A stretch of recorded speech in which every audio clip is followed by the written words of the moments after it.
नमस्कार साथियों, आज हम एक नए वीडियो के साथ आपके सामने उपस्थित हो रहे हैं।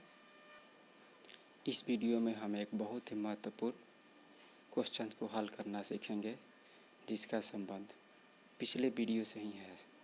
अगर आप चाहते हैं कि यह वीडियो आपको अच्छा से समझ में आए तो मेरे पहले वीडियो को ध्यान से देखिए, उसके बाद ही इस वीडियो को देखिए।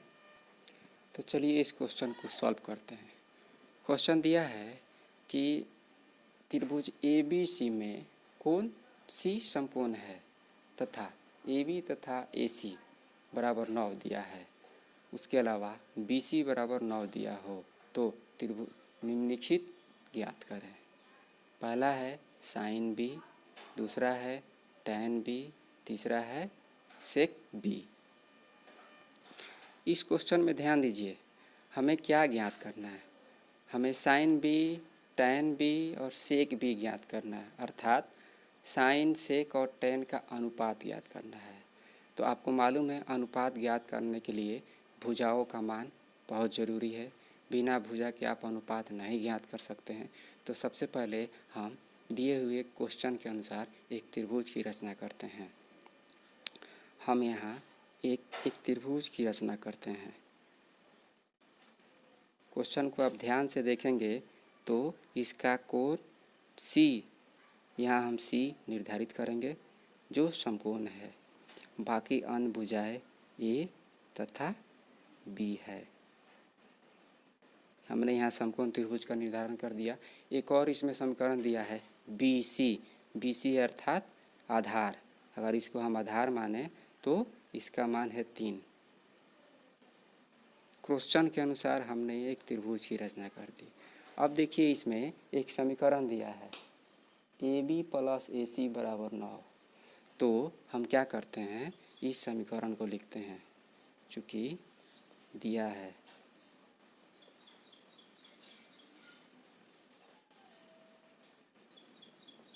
क्या दिया है, AB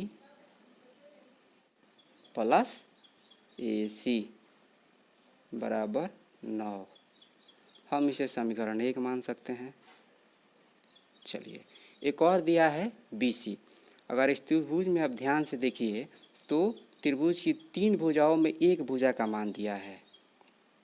अगर हम B को थीटा माने, क्योंकि सभी में sign B, tan B, sec B का अनुपात ज्ञात करना है, तो हम इसे थीटा मान लिए। तो इसके अनुसार लंब आपका होगा AC, कर्ण होगा AB और आधार होगा BC। तो हम क्या करते हैं, हम इस त्रिभुज में पाइथागोरस प्रमेय लागू करते हैं। तो ACB समकोण त्रिभुज है, तो पाइथागोरस प्रमेय से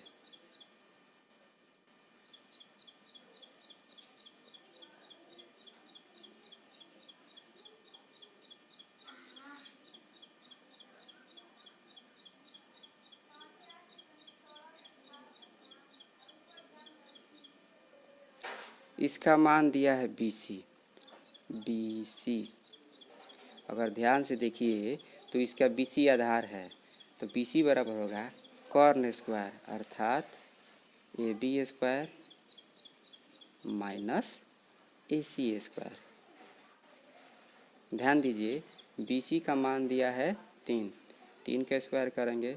और एक चीज़ यहाँ ध्यान दीजिए, A square minus B square, इसे हम AB plus AC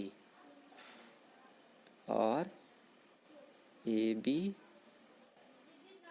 minus AC लिख सकते हैं, क्योंकि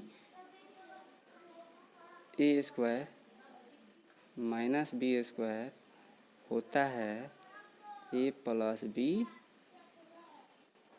और A माइनस B। इसके अनुसार मैंने ये लिख दिया। अब चलिए 3 का स्क्वायर है 9।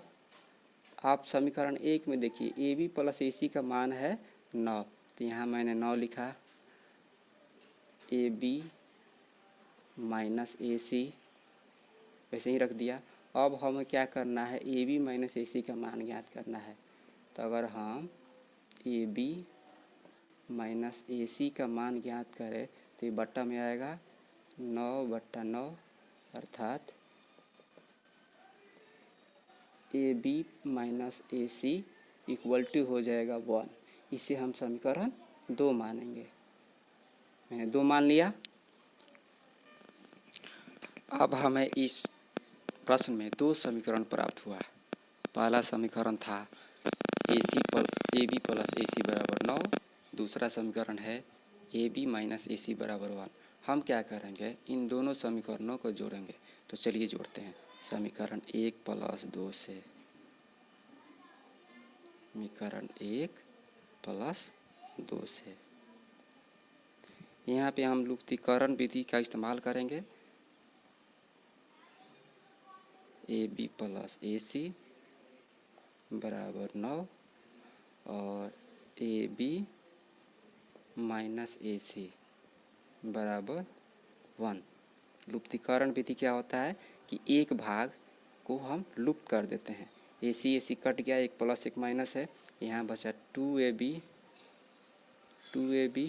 बराबर, इसको अब जोड़ेंगे तो हो जाएगा 10।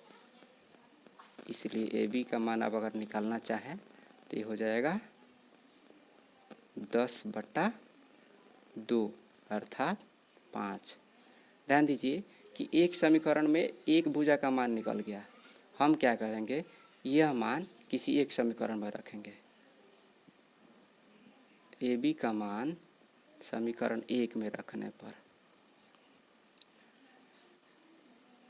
समीकरण 1 में रखने पर चलिए रखते हैं क्या होता है। ए बी आपको मिल गया 5 प्लस ए सी है, ए सी को वैसे ही रखेंगे बराबर 9। अगर हम 5 को इधर लाते हैं तो ए सी इक्वल टू 9 माइनस 5। इसीलिए ए सी इक्वल टू आपका हो जाएगा 4। इस प्रकार हमें इस त्रिभुज में तीनों भुजाओं का मान निकल गया। ए बी हो गया 5, ए सी हो गया 4, पहले से 3 मौजूद था। इस प्रकार दिए गए त्रिभुज में हम आसानी से साइन बी का अनुपात ज्ञात कर सकते हैं।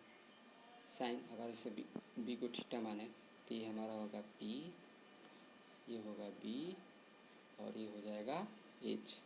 तो साइन बी का अनुपात होता है P/H। तो इस त्रिभुज में P का मान है 4 और H का मान है 5। दूसरा क्वेश्चन था tan b अर्थात इस त्रिभुज में tan का अनुपात देखें तो tan का अनुपात होता है P/B। तो इस त्रिभुज में P का मान है 4 और B का मान है 3। तीसरा क्वेश्चन था sec b। तो सेक होता है कॉस का उल्टा, कॉस का होता है आधार बटा कॉन और सेक का होगा कॉन बटा आधार, अर्थात H/B। तो इस त्रिभुज में H का मान है 5 और B का मान है 3। इस प्रकार हमने इस त्रिभुज में तीनों अनुपात को ज्ञात कर लिया। इस प्रकार हमने इस वीडियो में एक नए क्वेश्चन को हल करना सीखा।